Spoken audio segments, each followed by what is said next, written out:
Assalamualaikum warahmatullahi wabarakatuh.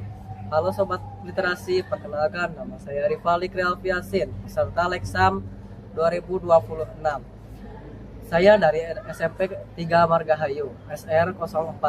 Di sini saya akan mereview buku novel Seporsi Mie Ayam Sebelum Mati.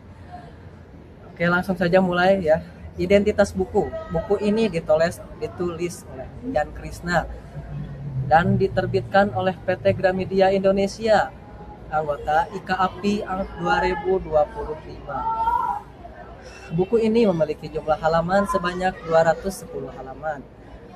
Kedua, alasan saya memilih novel ini karena saya juga kebetulan suka dengan mie ayam, dan pada saat itu saya melihat novel ini di marketplace.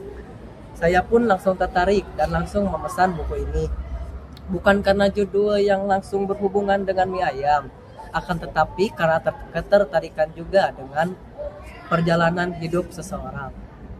Isi di dalam buku ini berisikan tentang seorang pemuda yang ingin mengakhiri hidupnya. Akan tetapi sesuatu itu ia telah mengurungkan niatnya karena ia ingin memakan dulu sebuah ataupun semangkuk atau seporsi mie ayam. Ia membeli mie ayam kesukaannya kepada langganan yang itu penjual. Tetapi saat ia hendak membeli mie ayam, penjual mie ayam tersebut ternyata sudah meninggal dunia. Ia pun sedih karena ia tidak bisa membeli mie ayam tersebut. Lalu ia pun pergi ke sebuah warung di sebuah malam hari. Pada warung itu ia sedang menghisap rokok dan dia pun didatangi oleh dua orang polisi, yaitu akan menangkap dirinya karena dengan tuduhan penggunaan obat-obatan terlarang dan penjualan obat-obatan terlarang. Ia pun ditahan di Polres ya. Dia pun ditahan di Polres beberapa hari, lalu ia pun dikeluarkan kembali karena dengan pernyataan tidak bersalah. Dan atas tuduhan itu pun ia telah dikeluarkan. Namun tetapi setelah ia dikeluarkan, ia bertemu dengan teman satu selnya, yaitu Murad. Murad itu memiliki sifat dan perilaku yang kejam juga bengis.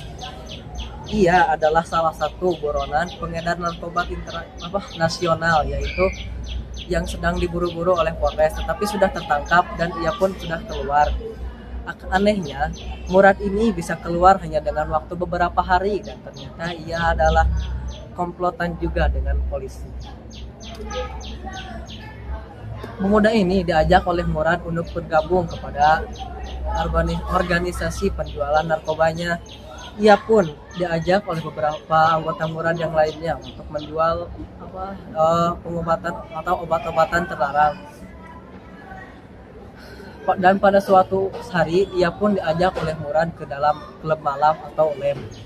Di situ ia mengedarkan obat-obatan terlarang dengan Murad. Di situ juga terjadi banyak kejadian yang sangat tidak baik. Akan tetapi setelah kejadian itu, ia mendapatkan jawaban untuk kembali menjalani hidup, dan menjalani hidupnya itu setelah ini dia mendapatkan nasihat dengan banyak sekali. Daripada dia mengakhiri hidup, dia pun ingin menjalaninya kembali dengan hidup normal dan juga baik. Hikmah dari buku ini adalah kita janganlah mengakhiri hidup dengan suatu keadaan hidup yang sudah dijalani. Karena mengakhiri hidup bukanlah salah satu cara untuk menyelesaikan suatu masalah. Meski hidup ini sudah terasa tidak layak untuk dijalani, kita tidak boleh memikirkan satupun hal yang berhubungan dengan mengakhiri hidup. Karena itu bukanlah jalan satu-satunya untuk menyelesaikan suatu masalah pada hidup kita. Sekian dari saya. Wassalamualaikum warahmatullahi wabarakatuh.